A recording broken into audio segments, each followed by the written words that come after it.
Hello everyone, పచ్చి జీడిపప్పు season అయితే స్టార్ట్ అయిపోయిందండి.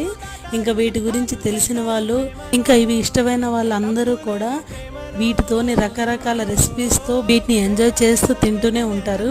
వీటి స్పెషాలిటీ ఏంటంటే ఒలిచే విధానం ఎంత కష్టంగా ఉంటుందో టేస్ట్ అయితే అంత బాగుంటుందండి. మీలో ఎంతమంది ఈ పచ్చి జీడిపప్పుకి ఫ్యాన్స్ ఉన్నారు? మేమైతే పచ్చి జీడిపప్పు తీసుకురాగానే చేసుకునే ఫస్ట్ కర్రీ అయితే ఇదేనండి.